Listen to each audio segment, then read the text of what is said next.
सामाजिक कार्यकर्त्या अंजली दमानियाने पत्रकार परिषद अनंत गर्जे प्रकरणावर चिंता व्यक्त केली। त्यांच्या मते अंत्यविधीच्या वेळी घराबाहेर प्रचंड तमाशा उभा राहिला, बाचाबाची झाली आणि कॅमेरा फोडण्यासारखे प्रकार घडले।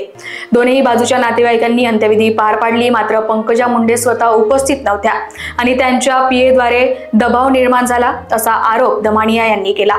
समाजाच्या दबावामुळे मुलीला घरी आणले नाही आणि पोलीस राजकारण या प्रकरणात गुंतले असल्याचेही त्यांनी नमूद केले। त्याचबरोबर चौकशी करण्याची मागणीही त्यांनी यावेळी केली। वगैरेंची पण नावे येताना दिसतात, तरी कुठपर्यंत म्हणजे मला आता असं वाटतंय की आता जे राजकारणी दादागिरी करायचे तसंच आता पीए सुद्धा दादागिरी करतायत की काय।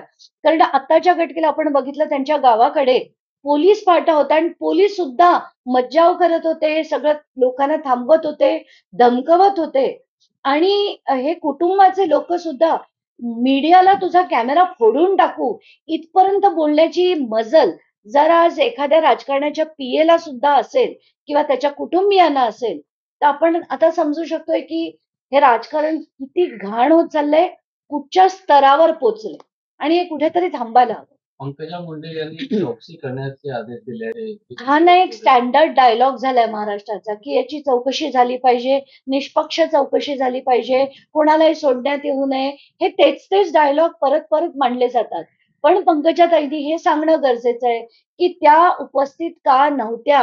6:30 ते 6:45 त्यांना कळलं तर त्यांनी कुठल्या पोलीस स्टेशनला याची इन्फॉर्मेशन दिली की अशी अशी आत्महत्या झालीये, का हे केलं गेलं नाही।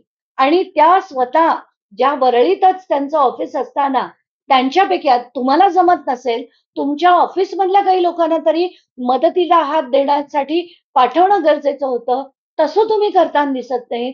त्या गर्जे कुटुंबाचे कुठलेही व्यक्ती ना पोलीस स्टेशनला होती ना तिथे हॉस्पिटलमध्ये, म्हणजे ते पूर्ण पोस्टमॉर्टम होईपर्यंत, ती पूर्ण बॉडी घेऊन जाईपर्यंत तुमच्यापैकी कोणीच का उपस्थित नव्हते, या प्रश्नांची सुद्धा उत्तरं तुम्ही दिली पाहिजेत। पंकजाताई, तुमच्याकडनं तुम्ही मंत्री म्हणून तरी या सगळी एक जबाबदार व्यक्ती म्हणून त्यांना मदत करणं गरजेचं होतं, पण तसं तुम्ही करताना पुन्हा एकदा दिसलं नाही। Bureau report, Lokvahini media, Mumbai.